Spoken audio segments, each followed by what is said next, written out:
relationships sadly fail and everyday couples make the painful decision to go their separate ways. If you don't have children together and your finances are not intertwined, it can be as easy as packing up and moving on.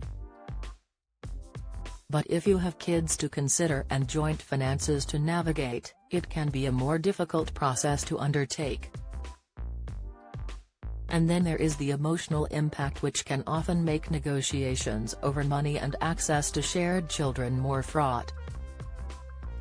This person was in this position and was overwhelmed by everything that needed to be considered in the split. They said, "My partner and I are thinking about separating, but I don't know where to start with this. Can you help?" Advice Direct Scotland replied, "The separation process route taken will differ depending on your situation. You have the option to separate by informal arrangement.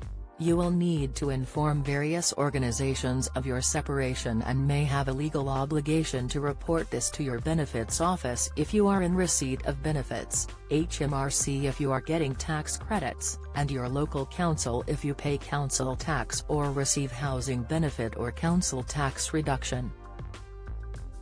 If you and your partner agree, you can make decisions about children, money, housing, and other property without going to court. However, any informal arrangement made when you separate may affect future decisions if you do go to court, and if there are children, the Child Maintenance Service may get involved. If you decide later to divorce and the court is involved, it can change an arrangement made informally by a couple that it considers to be unreasonable, or, in the case of a child, if it thinks the arrangement is not in the child's best interests. The more formal route is to put a separation agreement in place, which is a written consensus between a couple who intend to stop living together.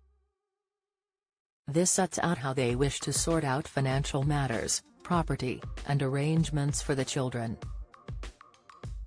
When an agreement includes financial matters, it should be made with the help of a solicitor.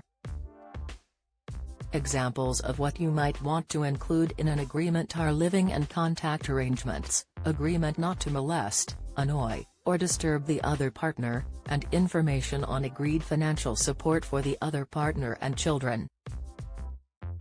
The advantage of a written agreement is that it is easier to make sure that both parties understand what has been agreed.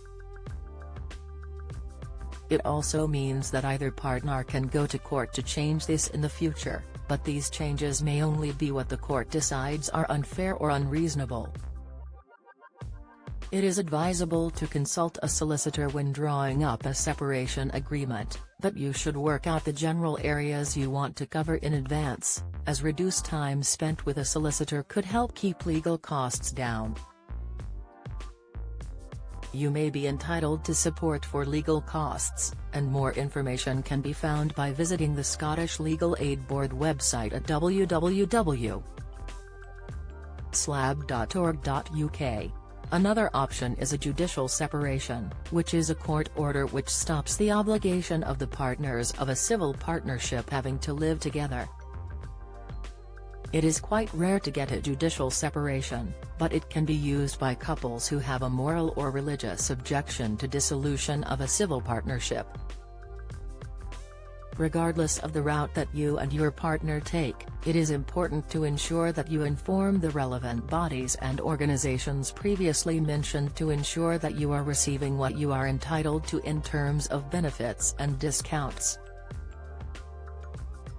From a practical point of view, it is also important that doctors' surgeries, dental practices, schools, and financial institutions are updated with any changes to addresses and circumstance. You can access free, impartial advice on any topic from Advice.Scot by contacting 0808 800 9060 or by visiting Advice.Scot. Advice is available to everyone in Scotland, at no cost, regardless of personal circumstance.